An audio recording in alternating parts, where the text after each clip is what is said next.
Alright, here's a question for you. How many millimetres wide is your DNA? Is it, which one of those options? A, B, C or D? I'm not going to go through and say them all, but you can see a lot of zeros and very, very small numbers. Have a quick think, and the answer is in fact D. 0.000002 millimetres, very, very tiny. So we can use scientific notation to represent very, very small numbers rather than say numbers that have all these zeros, which can get kind of painful, particularly if you're working with really, really, really small numbers. That number for the width of the DNA, written in scientific notation, is 2 times 10 to the power of -6 millimetres. Now, from our previous work on scientific notation, you'd be familiar with this format of how we write it. There'd be a number times base 10 and an index. The difference, though, in this time, if you have a look, is the fact that the index here is a negative number. So for really, really, really small numbers, our index is going to be negative. And let's have a look at how we worked it out to be -6.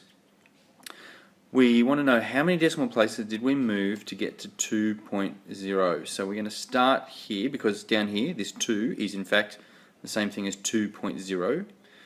So we're going to start here and we're going to move our decimal place. 1, 2, 3, 4, 5.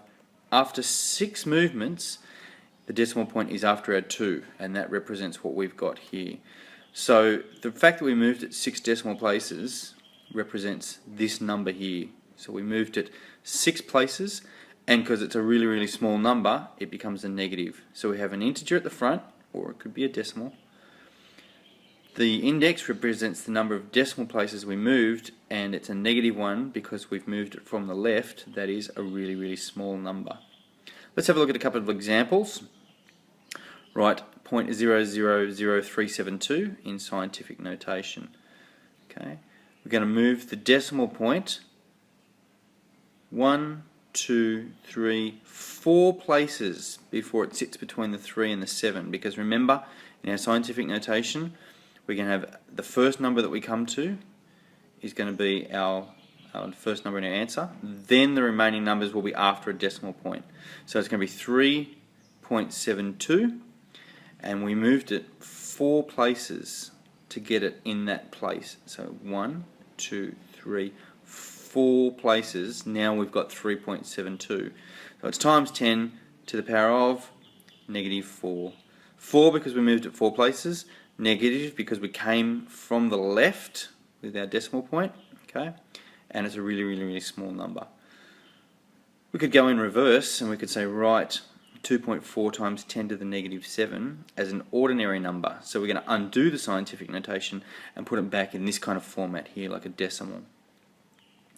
So I'm going to write my 2.4, which is this one here, and I'm going to throw a heap of leading zeros. And I can put as many as I want there. Remember, in front of a number I can put as many leading or trailing zeros as I want. And I put them there so I've got some room to move when I move my decimal point. Now I don't know how many places, so I've just picked a random amount of 7 or something like that. And let's have a look. I'm going to move it 7 decimal places to the left. 1, 2, 3, 4, 5, 6, 7, and I get an answer when I've moved it up to this point of 0.0000024, and that's my answer. Okay, so I've now undone the scientific notation. I've moved it 7 places to the left, the decimal, to get this number here. That is how we use scientific notation. You could check that, by the way, if you wanted to bounce the decimal point back 7 places to see if you get the 2.4, which I do, so all is good. And that is scientific notation for very, very small numbers.